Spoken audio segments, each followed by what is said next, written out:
Throughout history, there have been many different kinds of theories. Theories about the laws of nature, the breadth of the universe, the limits of physics. All of these theories, of course, pale in comparison to the laws of politics. Yes, political theories. How people organize themselves politically and what conclusions you can draw based off of those organizations. As a renowned political scientist and anti-centrism advocate, I'm here to tell you why all of those theories are wrong and I'm right. Horseshoe Theory.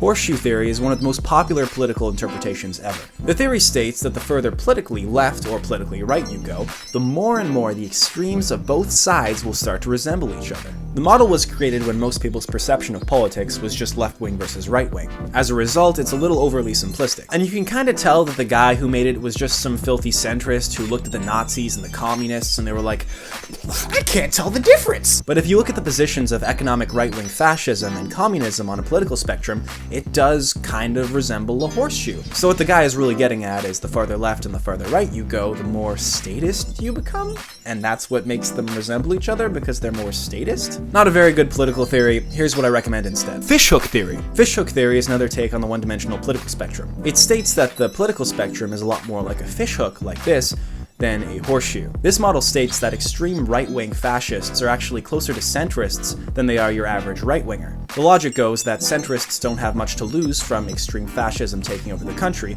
and that centrists are in general rather easily swayed by fascists. Because centrists tend not to really stand for anything, they get pulled in the direction of fascism, while Republicans, for example, at least stand for something and have sort of Christian values that would prevent them from wanting to genocide people. Obviously, this is a ridiculous theory, and I apologize to the respectable members of my audience. Fascists, I would never lump you in with those filthy, filthy centrists. Obviously, the fishhook theory is terrible. Here's what I recommend instead. Hourglass Theory. Oh boy, now we get to go 2D. So basically, the idea of this theory is that the further left wing you go, or the further right wing you go, the more likely you are to be pulled towards a extreme statist ideology or a extreme libertarian ideology. The reason for this is because it's unlikely that you're extremely left wing but have no opinion about the government. And the same thing with your extremely right-wing. This theory is kind of trying to explain why you'll see a lot of people here, here, here, and here on the political spectrum, but not as many people here, here, here, and here. Again, terrible theory. Here's my suggestion instead. Doughnut Theory. Doughnut Theory is an extension of Hourglass Theory and is well respected in the political circle. It's basically the logical extension of Hourglass Theory in the sense that everything outside the center is equally crazy. That essentially, everybody who's not a centrist can be kind of lumped into this one big group called extremists. Essentially, everything that the donut touches has something in common.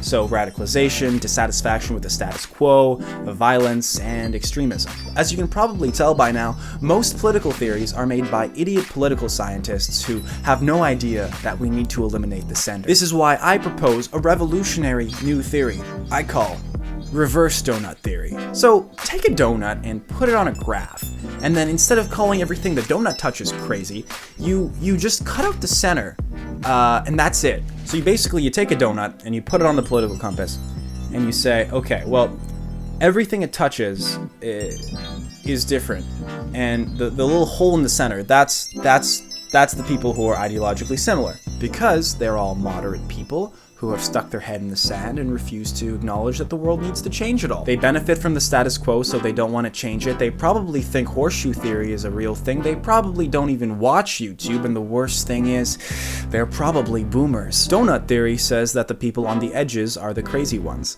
Reverse doughnut theory says that if you are perceptive to the world and are aware of what's happening to it, then there's no possible way that you can look at everything and say, yeah, this is okay, we don't need to change, without being a little crazy yourself.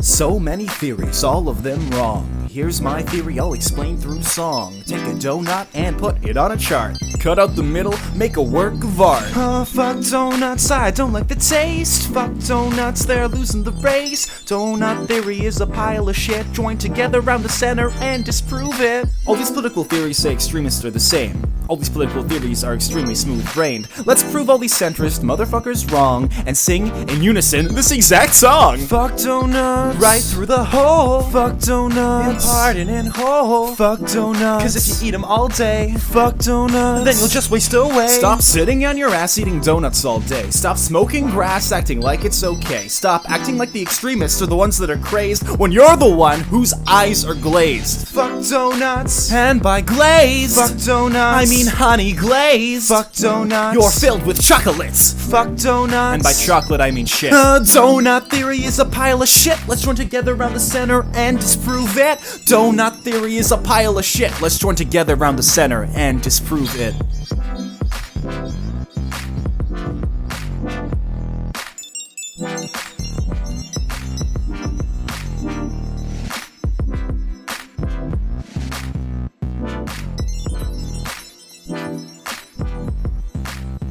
Ooh, it's just the instrumental now.